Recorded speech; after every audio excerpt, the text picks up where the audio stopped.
எல்லாருக்கும் வணக்கம். கிஸ் படத்தோட ஆடியன்ஸோட இப்போதான் ஒரு ஷோ முடிச்சுட்டு வரோம். ரொம்ப சந்தோஷமாக இருக்குது. டீமோட எல்லாருமே பார்த்தேன், எல்லாருமே பயங்கரமாக என்ஜாய் பண்ணுறாங்க. நேற்றுக்கு இன்னைக்கு இன்னும் ஸ்க்ரீன்ஸ்லாம் இன்க்ரீஸ் ஆகிருக்கு அப்படி சொன்னாங்க. ஸோ ப்ரெஸ் அண்ட் மக்களோட சப்போர்ட்டால் மட்டும்தான் எப்போயுமே அது நிகழும். நல்ல படத்தை எப்பயுமே நான் கேட்குற மாதிரி கரெக்டாக கொண்டு போய் மக்கள்கிட்ட சேர்த்துருவீங்க. இந்த படத்தையும் அதே மாதிரி கொண்டு போய் சேர்த்ததுக்கு ரொம்ப ரொம்ப நன்றி. ஸோ தேங்க்ஸ் மட்டும் சொல்லிக்கிறோம். ரொம்ப ரொம்ப நன்றி. தேங்க்யூ. ரொம்ப சந்தோஷமாக இருக்குது. அண்டு இப்போ தான் ஃபஸ்ட் டைம் தியேட்டரில் மக்கள் ரெஸ்பான்ஸை நாங்கள் பார்த்தோம். பயங்கரமாக எல்லாருமே ரெஸ்பாண்ட் பண்ணாங்க எல்லா காமெடிக்குமே அண்ட் இமோஷனல் சீன்ஸுக்குமே நல்லா எல்லாருமே ரியாக்ட் பண்ணாங்க. மீடியாவோட ஒரு பவர்னால எல்லாருமே படம் நல்லா இருக்குது அப்படின்னு சோஷியல் நெட்ஒர்க்லாம் ஷேர் பண்ணுறாங்க. ஸோ இன்னும் நிறைய பேர் வந்து பார்க்கணும், ரிப்பீட்டடாக வாங்க, பார்த்தவங்களும் திருப்பி திருப்பி வந்து 5ஆவது தடவையாவது பாருங்கள், நல்லாயிருக்கும். So thanks for supporting us. And ரொம்ப ஸ்பெஷல் இது எங்கள் எல்லாருக்குமே எங்கள் டீம். தேங்க்யூ.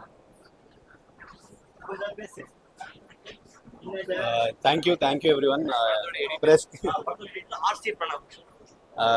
ப்ரெஸ்க்கு ரொம்ப தேங்க்ஸ் வந்து சப்போர்ட் பண்ணுறதுக்கு. இதுதான் நான் சைன் பண்ண ஃபஸ்ட்டு படம். ஸோ இவ்வளோ நல்ல சப்போர்ட் கிடைக்கிறது, இவ்வளோ ரொம்ப நல்லா ரீச்சாக போயிட்டுருக்கு. நீங்கள் தான் இன்னும் சப்போர்ட் பண்ணணும். Thanks a lot. ஹரீஷ் படத்தோட டிஓபி, சினிமாட்டோகிராஃபர், கேமராமேன், ரொம்ப நன்றி. படம் நல்லா வந்துட்டு இருக்கு. ஃபர்ஸ்ட் டே விட செகண்ட் டே பெட்டராக இருக்கு. எல்லாம் உங்கள் சப்போர்ட் அண்ட் இதுவால தான் போயிட்டு இருக்கு. ஸோ சப்போர்ட் எப்பயுமே கொடுங்க எங்களுக்கு. Thank you so much. எல்லாருக்கும் வணக்கம். கிஸ் மூவி ரொம்ப பாசிட்டிவ் ரெஸ்பான்ஸ் வந்துட்டு இருக்கு, இன்டர்நெட்லையும் சரி மக்கள்கிட்டையும் சரி. ஸோ கவிஞனா மூவி கண்டிப்பாக எல்லாருமே ரொம்ப எக்ஸ்பெக்ட் பண்ணுற ஒரு மூவியாக இருக்கும். ஃபேன் பாயாக தான் நானும் இந்த மூவியை பார்த்தேன். அண்ட் இந்த படத்தில் நான் ஒரு பாட்டாக இருக்கிறது ரொம்ப ஹாப்பி. கவிஞனாக்கும் சதீஷனாக்கும் எப்பயுமே தேங்க்ஃபுல்லாக இருப்பேன். ஃபேமிலியாக எல்லாருமே கண்டிப்பாக இது வந்து பார்க்கலாம். ஒரு சூப்பரான ஒரு ஜாலியான ஒரு மூவியாக இருக்கும். கண்டிப்பாக எல்லாரும் திரும்பி வந்து பாருங்க. அண்ட் எல்லாருக்குமே ஷேர் பண்ணுங்க அண்ட் உங்க லவ் அண்ட் சப்போர்ட் கொடுங்க. தேங்க்யூ. இப்போ ஒரு சர்ப்ரைஸான ஒரு ஆள் வந்து பேசுவார். யாருன்னு இவங்க யாருன்னு யாருக்குமே தெரியாது, ஆனா படம் பார்த்தா இவர் யாருன்னு எல்லாருக்கும் தெரியும். எல்லாருக்கும் ரொம்ப வணக்கம். நான் வந்து அருள் டான்ஸராக பண்ணியிருக்கேன். இப்போ தான் ஃபஸ்ட் மூவி எனக்கு கவின் அண்ணாவும் மாஸ்டரோட ஒரு பெரிய ஆப்பர்ச்சுனிட்டி கொடுத்துருக்கேன் இந்த படத்தில். ஸோ நான் ஒரு நல்ல ரோல் பண்ணியிருக்கேன். நீங்கள் எல்லாம் பார்த்து சப்போர்ட் பண்ணுங்க. தேங்க்யூ. ரொம்ப ஹாப்பியாக இருந்துச்சுன்னா, ஏன்னா நாங்கள் ஃபுல்லாகவே ஆடியன்ஸோட உட்காந்து பார்க்குற ஃபஸ்ட்டு ஷோ இதுதான். இப்போ தான் ஏன்னா அங்கங்கே பாதி ஓடிட்டு அதனால கரெக்டாக பார்க்க முடியல. இப்போ தான் ஃபுல்லாக பார்க்குறோம். எல்லா காமெடிக்கும் பயங்கரமாக என்ஜாய் பண்ணாங்க. கிளைமேக்ஸ் ரொம்ப நல்லாவே சிரிச்சாங்க. ஸோ அதெல்லாம் பார்க்கும்போது ரொம்ப சந்தோஷமாக இருந்துச்சு. தேங்க்யூ.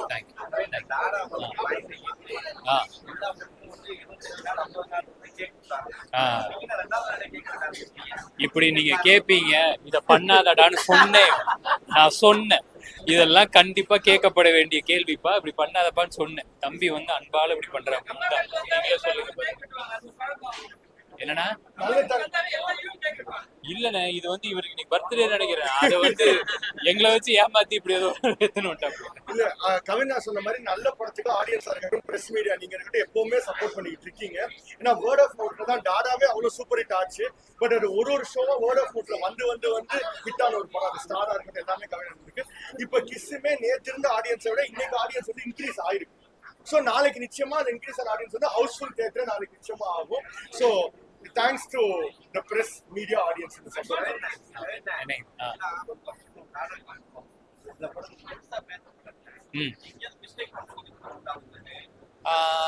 ஸ்டார்ல படத்திலே கொஞ்சம் நம்மளுக்கு கிரிட்டிக்கலா நிறைய விஷயங்கள்லாம் சொன்னாங்க. அதெல்லாம் நோட் பண்ணி தான் வச்சிருக்கோம். பிளட்டி பர்கர் எனக்கு தெரிஞ்சு படமா அந்த அளவுக்கு ஒரு தப்பான படமானு எனக்கு தெரியல. ஏன்னா நல்ல இன்டென்ட்டோட ரொம்ப நல்ல டோட்டலாக டிஃப்ரெண்ட்டாக ஒரு அட்டம் பண்ணணும்னு ட்ரை பண்ண ஒரு படம் தான். மேபி இன்னும் பெட்டரான ஒரு தேதியில் ரிலீஸ் ஆயிருந்தா அதுக்கு இன்னொரு பெட்டரான ஒரு விஷயம் கிடைச்சிருக்கும்னு நினைக்கிறேன்.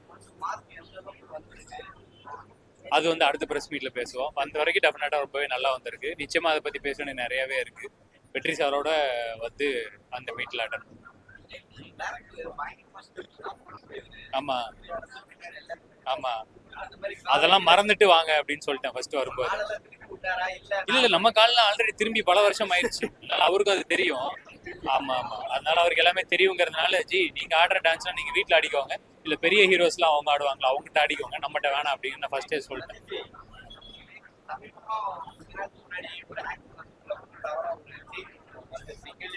என்னது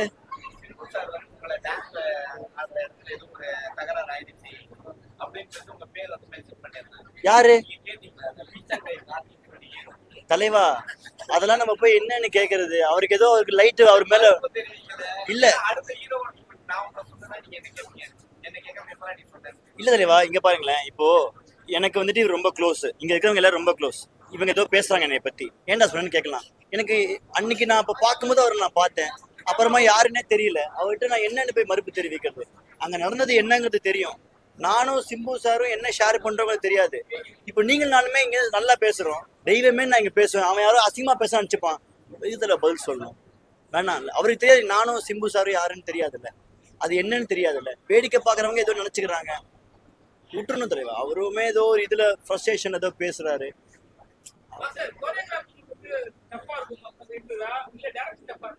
எல்லாமே டஃப் தான் தலைவா. எதுவாக இருந்தாலுமே ஈஸி கிடையாது தலைவா. அந்தந்த களத்துல அந்தந்த விஷயங்கள் கஷ்டம், ஈஸியா எதுவுமே பண்ணிட முடியாது. ஆமா, டஃப் தான், எல்லாமே டஃப் தான். ஆனா ப்ராக்டிஸ் ஆகும், டஃப் பழகி போகும், அதான் விஷயம். எக்ஸ்பீரியன்ஸ் ஆகுமே தவிர டஃப்னஸ் எப்படி ஹேண்டில் பண்ணுறது தெரிய வரும், அதுதான் ஆக்சுவலி. தலைவா எனக்கு ரொம்ப ஈஸி ஆயிடுச்சு. ஆமா அதுதான் தலைவா. என்னைக்கும் எங்க அப்பா அம்மா போட்ட புஷ்பம் பூ அன்னைக்கு ஒர்க் அவுட் ஆயிட்டு இருக்குது. ஆக்சுவலா அதான் உண்மை. இல்ல கவின்னு ரொம்ப ஏங்க எல்லா ஆக்டர்ஸுமே வந்துட்டு ஸ்கிரிப்ட் கேட்டா அதை ஸ்க்ரூ பண்ணுவாங்க தான். ஏன்னா அது அவங்களுக்கு எவ்வளவு கரெக்டா இருக்கணும்னு தெரியும். ஏன்னா அவங்க மேல பணம் போடுறாங்க, அந்த பணம் ப்ரொடியூசருக்கு போய் திருப்பி போகணும், அவங்க அடுத்த ஸ்டெப் முன்னாடி போகணும், இவ்வளோ மண்டைகள்ல ஓடுற விஷயம். உடனே அதை ஓகே சொன்னது வந்துட்டு எனக்கு அது பெரிய பிளெஸிங் தான். ஆனா அது கவின்னு கிடையாது, எனி ஆக்டர் ஒரு 2-3 டிராஃப்ட் போகும், 2-3 தடவை அவங்க எல்லாருமே கேட்பாங்க தான். ஆக்சுவலா ஃப்ரெண்ட்ஷிப்பால ஒரு காலில் என்னோட ஃபோன் எடுத்துட்டாரு, அவ்வளோதான். தவிர அதுக்கப்புறமா இது எப்படி வரும் அது எப்படி வரும் டீட்டெயிலிங் பண்ணிட்டு தான் இருந்தோம் எல்லாருமே.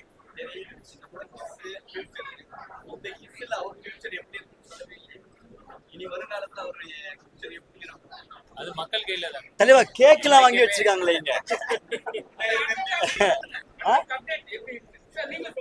அடுத்த அப்டேட் நான் சொல்றேன், ஏதோ பார்த்து செஞ்சு விடுங்க, அப்பதான் எனக்கு அப்டேட்டே ஆகும். எனக்கு தெரிஞ்ச ஒரே அப்டேட் என்னோட போனை தான் இன்னைக்கு அப்டேட் பண்ணேன்.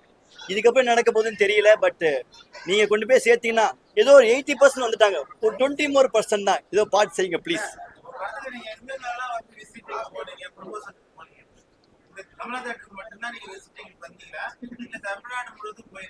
தலைவா இப்பதான் தலைவா எங்களுக்கு வந்துட்டு உடனே ஷார்ட் நோட்டீஸ் நாங்க வந்து இந்த படத்தை ரிலீஸ் பண்ணோம். ஃபர்ஸ்ட் ஆஃப் ஆல் நாங்க திரையில வந்து இங்க பார்க்கும்போது இங்க எல்லாம் நடக்குது அப்படிங்கிற விஷயத்த பார்த்துட்டு இனிமேல் எல்லாம் கிளம்பி போகணும். எல்லாருமே ஒரு இடத்துல ஒரு விஷயமா சுத்திக்கிட்டு இருக்கோம். இப்போ இது வந்திருக்கோம். நேத்துக்கு நாங்க ஒரு ஷோ வந்துட்டு சத்தியம் ஃபுல்லா ஒரு ஷோ, சரின்னு ஒரு ஷோ, அப்படி போய் அதை முடிச்சுக்கிட்டோம். இன்னைக்கு இங்க வந்திருக்கோம். நாளைக்கு நீங்க காலையில நீங்க ட்விட்டர்ல பாத்தீங்கன்னா நாங்க எங்கெல்லாம் போறோம் அதை போட்டுக்கிட்டே இருப்போம்.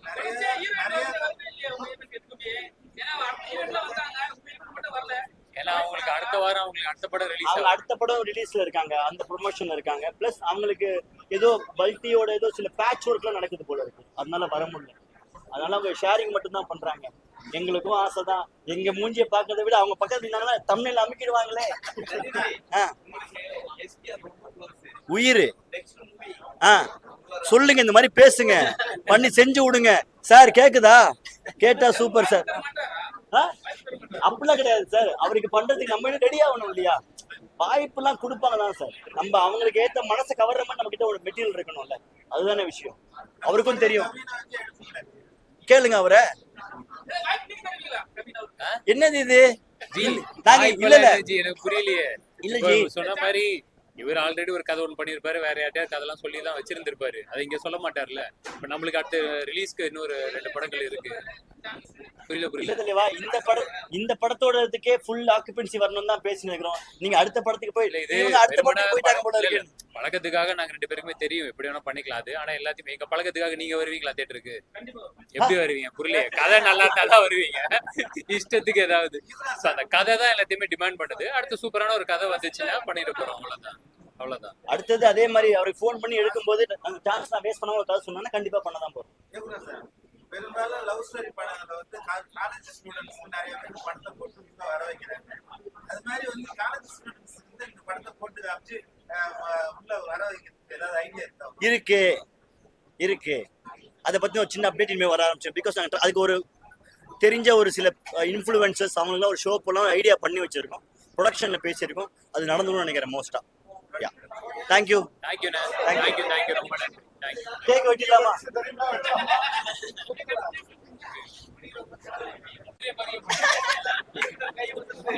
ஆமா